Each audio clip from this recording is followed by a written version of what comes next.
What are articles and what are blogs?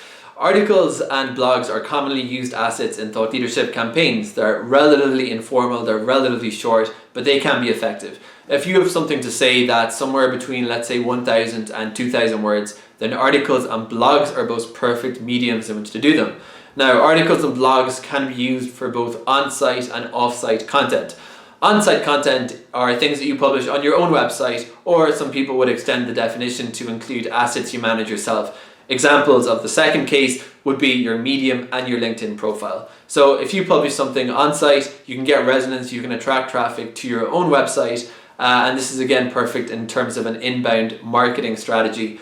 Off-site publication, looking for places that are interested in thought leadership for contributed content opportunities. You can either have those, or I do offer a pitching service in which I can go and help you find those opportunities. That's in places like trade media publications, for instance, newspapers, and nowadays, of course, their online equivalent. Now, a lot of people are interested in what's the difference between an article and a blog, and my service offering is a little bit biased in favor of articles.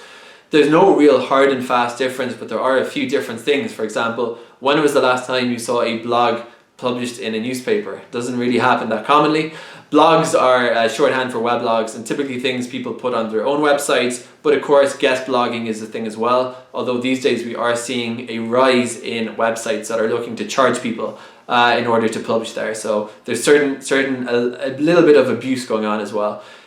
In terms of articles, sometimes held to a higher editorial standard, often need to conform to the style guide of the organization publishing it. That's exactly the type of language they want, the format they want. Therefore, my pricing for articles is a little bit higher. To give some ballpark figures, for blogs, we're looking at from $350 for 1,000 words onwards. That's 35 cents per word and up. And for articles, 40 cents per word and up. Those are just ballparks. I do quote on spec. So if you are interested in having articles and blogs produced, please use the quote form or just book a Zoom meeting. I'm always happy to speak. dsrghostwriting.com/Zoom, or if you're watching this on the website, click on the book a meeting button under contact and set up a time to talk, 15 minutes on a time that suits us both, and we can discuss how you can leverage articles and blogs and what they can do for your business.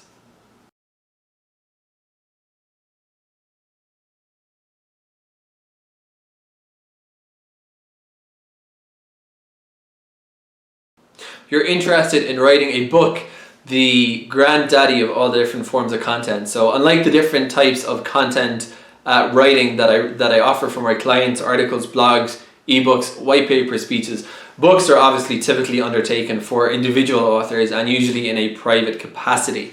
Now, just a few things to talk about in terms of writing a book and what ghostwriting a book entails and what type of books I am prepared to write. So two types. Non-fiction, I'm non-fiction memoir. So in terms of the ghostwriting I do, focused on B2B technology, and that's really the sweet spot. If you are a technologist that has had a very interesting career in technology, a colorful memoir of that journey in the business world, and you're interested in rolling that out into a book, that would be a very interesting project for me. A fiction book would not be something that I would do. So that's very quickly the types of books that are of interest. Now, hiring a ghostwriter for a book is essentially a writing contract service. What that means is that you are paying somebody in order to write the manuscript for you. Now, the terms and conditions agreed between the ghost and the author vary from contract to contract, but you're essentially paying somebody in order to deliver you a finished product after an agreed amount of revisions. There is a difference between writing and publishing.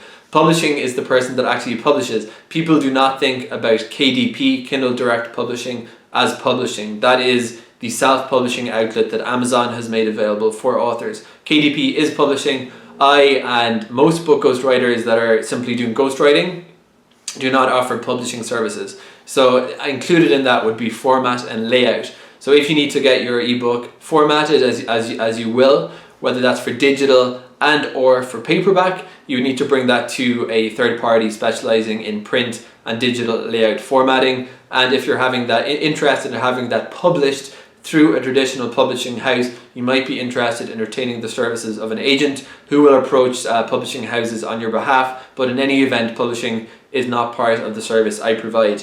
in the book, right? Book ghostwriting service. If you are interested in having a book ghostwritten, I'd always be interested in having an interesting conversation, with the exception that if you are simply interested in a royalty split, unfortunately I'm not able to simply work for royalties because it's simply far too uncertain. But check out dsrghostwriting.com, click on the book a meeting option under contact, or if you're already on the website, just click on book a meeting, and I'd love to have an introductory discussion about why you're interested in writing a book and what you hope to achieve from it and what your idea for a story is. Thanks for checking out this video.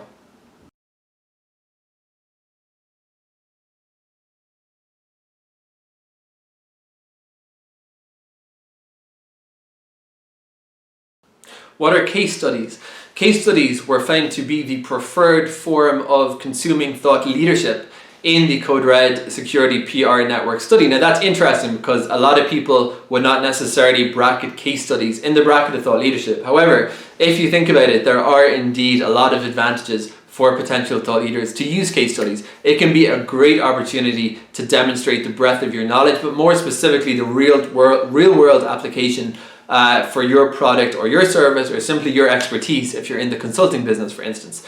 So they're perfect to match with other assets such as articles. You can use an article or an ebook or white paper to really demonstrate exactly what you know about something in order to resolve that question lingering in buyer's mind. Well, how exactly does this work? Can you show how this worked in a specific real world use case? For that kind of thing, case studies are absolutely perfect.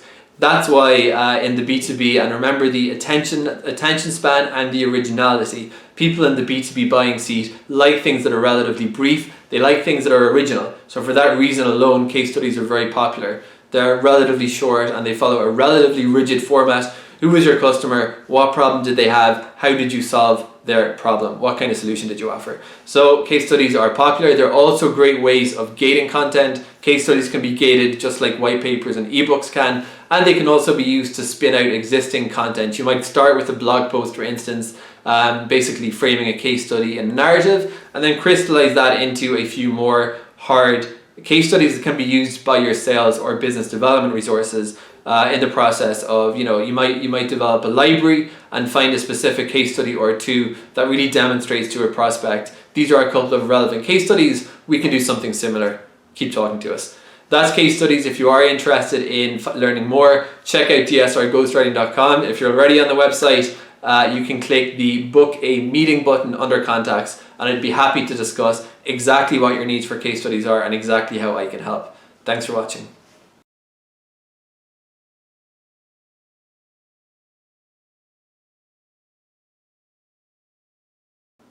Ebooks. What are ebooks? So if you own an ebook reader, such as an Amazon Kindle device, then you are probably already familiar with what ebooks are. You may even be an ebook fanatic, as I am. Ebooks are perfect, however, also for use in thought leadership campaigns. Now, immediately when I say that, you might be wondering, well, what's the difference between an ebook and a white paper? Isn't it kind of the same thing?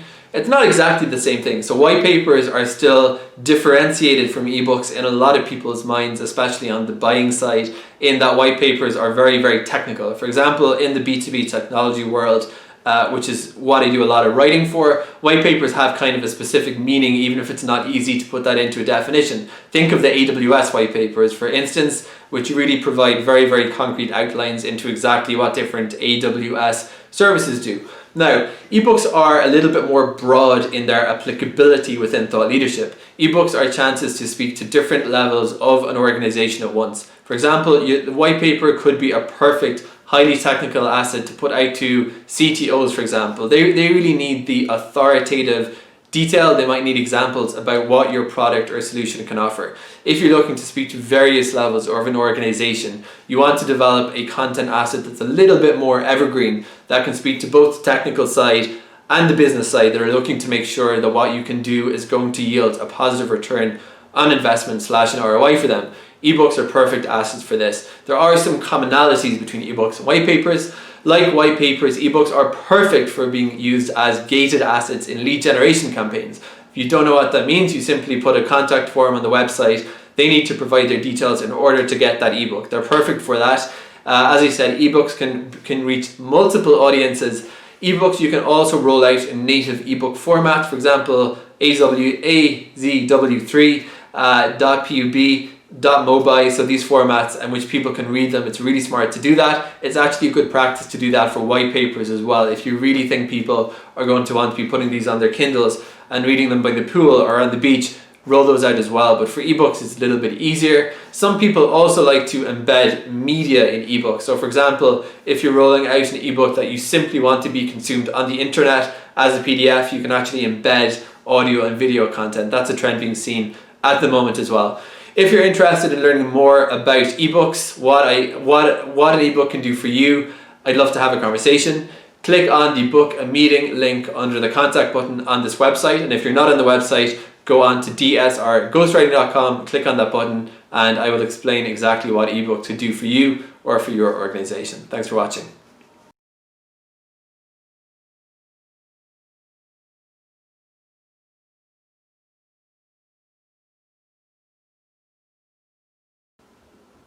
If you are in the midst of a public relations campaign, or you have a PR team working on your behalf, but they do not offer writing services, or you're not happy with their writing services, PR writing is one of the types of writing that I do, and certainly there are a lot of things in my service offerings, ranging from the articles and the ebooks and the blogs, that would fit within what a lot of thought leadership objectives in a PR campaign might be, for instance. So what are some type of common deliverables that I might be called to produce in PR campaigns? Besides those examples, speeches would be a big one, whether that's a keynote speech, a fireside speech, or simply a pep talk in your organization. Those are commonly used in terms of PR campaigns. Additionally, interview responses. If you have been asked to give quotation to a media outlet, this happens regularly, or you've been asked to write interview responses, literally write them and send them to a journalist, that is also something that I have taken care of and that I can take care of. If you're interested in learning more about the type of PR services, PR writing support services I can offer, please click on the book a meeting button under contact, or if you're not on my website right now, you're watching this on YouTube, dsrghostwriting.com, click on the book a meeting button, or go to dsrghostwriting.com/Zoom and you can book a time to speak on Zoom. Thanks for watching.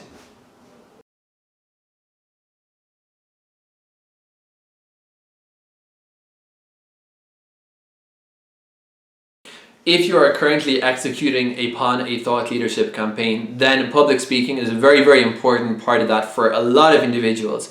In addition to doing things like writing articles and blogs and getting your actual thought leadership out there through various print and online media, it's also very, very important for a lot of individuals to make sure that they also hit upon those face-to-face speaking opportunities. Now, what are some examples? We could be talking about conference speeches, we could be talking about keynote speeches, or we could even be talking about internal speeches if this is a particularly big individual and the executive team or the CEO is commonly called upon to address the business as a whole, face-to-face, person-to-person, then these are common public speaking opportunities. Speech writing is great if you are looking to leverage your other thought leadership in order to get out into the world, speak to people, make a difference, but you are intimidated by the fact of having to prepare a speech every single time.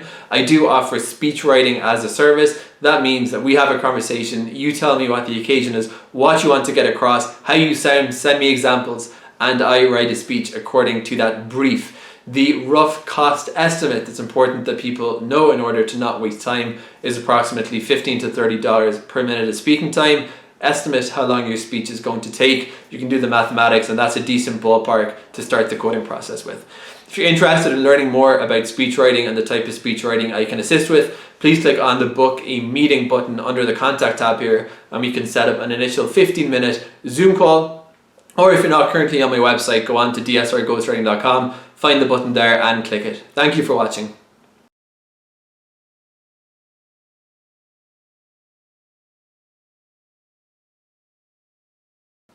White papers. What are white papers? White papers are commonly thought of as the most authoritative of the various B2B long-form marketing materials. White papers originally came actually from the government, from the world of government, from the British government. When they wanted to explain the government's position on a key topic, they would put out something physically on white paper. Sometimes in government you have different colors of paper used for briefings and for white paper. So that white paper was for these position policy statements. And that's how the term originated and kind of caught on into the whole world of marketing. And now it's, as I said, widely deployed in marketing. Now, because B2B technology is really what I specialize in and kind of my frame of reference, a good example would be the AWS white paper series. Now, most major technology organizations put out white papers, and for some reason I never quite understand, they always spell it as white paper, one word. I typically spell it as two words. These white papers are very, very in-depth guides. They're intended for a technical readership, and they will actually go into complete depth about what a various AWS function like S3 buckets, what they can do, how to use them, best practices, examples. They're perfect. They can be read by a developer, someone who doesn't know how to use, hasn't used AWS yet, and they can be used as a sort of broken up user manual even. So that's what white papers are, and in the ebook video I try to distinguish that from ebooks. Ebooks can be used to target multiple levels, multiple readerships within even the same target audience. And for that reason you could argue that they're more versatile. They're also suitable in different use cases as well, and they're both great, by the way, as gated content. If you're looking for a really in-depth, meaty marketing asset that you can put behind a lead generation form in order to generate leads, white papers are absolutely perfect for that. They're very popular amongst technical clients, and they are great if you really want to, you're having that kind of mature conversation with a senior buying audience, which I discussed in my video about what thought leadership really is.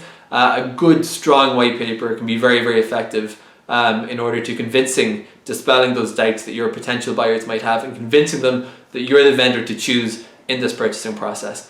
Thanks for watching this video. If you are interested in learning more about white papers and why and how your organization can leverage them, please click on the book a meeting button under the contact us button. And if you're not on my website, go on to dsrghostwriting.com and you'll find the button right there. Thank you for watching.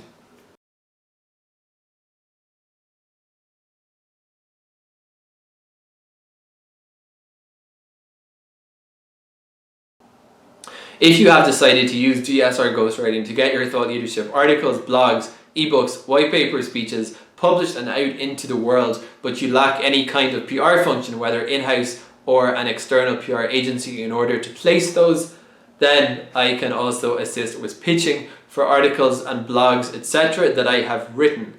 So if you are looking for somewhere to place those external placement opportunities that are not on-site, off-site placement opportunities, I do offer a pitching service. I do always take care to underline that this is not a full-fledged PR service. It's simply based upon my experience working in PR, doing PR for technology organizations in order to actually look for the most relevant placement options and pitch them. So please check out dsrghostwriting.com. If you're currently on the website, then click on the book a meeting button and I would be happy to discuss how I can roll out packages that include both article and content development as well as pitching in order to make sure that the thought leadership you produce finds a good online home.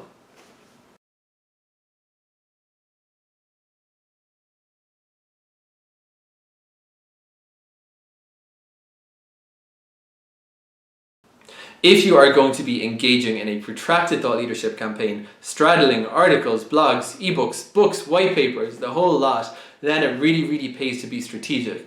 Execution matters a great deal. Edelman and LinkedIn found that in their study. However, equally it's important to at least have a bare bones strategy in place, informing exactly how to execute upon those assets. In terms of strategy, I offer two strategy packages. The first is a 20-hour survey of exactly what's going on in your industry. It's looking at your competitors, what they're doing, looking at what you have done to date, looking at what the trends and debates happening in your industry are. It's coming at it from a communication standpoint, not from a digital marketing standpoint. I'm very transparent and clear about that. If you have digital marketing research, keyword research, that's available, that would be useful as well. Based upon that, I develop an editorial calendar, a content calendar. These can be used to support 3, 6, 9, and 12 months, so up to 1 year thought leadership strategies, and that will develop a nice layering of messages, working down from the high level messages to develop a year-long thought leadership campaign. Assets that can be used, it can be used to spin out articles, blogs, speeches, deliverables per month, and just to do so in a coordinated and logical sequence that's planned. It's on a sheet of paper. It can work perfectly with a public relations or a marketing strategy. I also offer an ongoing strategy consulting package of 5 hours per month, and that can go along with the 3, 6, 9, 12 month packages that I just spoke about. In other words, instead of front loading all the strategy development, to have an ongoing strategic input in order to look at what's happening, how it's going, what the return is, and what people are doing, and just doing that on an ongoing 5 hours per month, or you can do both. If you're interested in learning more about the different packages I do, the different type of thought leadership I write, please check out dsrghostwriting.com. If you're currently on the website and would like to book a time to speak, please click on the book a meeting button under the contact button, and we can schedule a time to speak on Zoom. Thanks for checking out the video.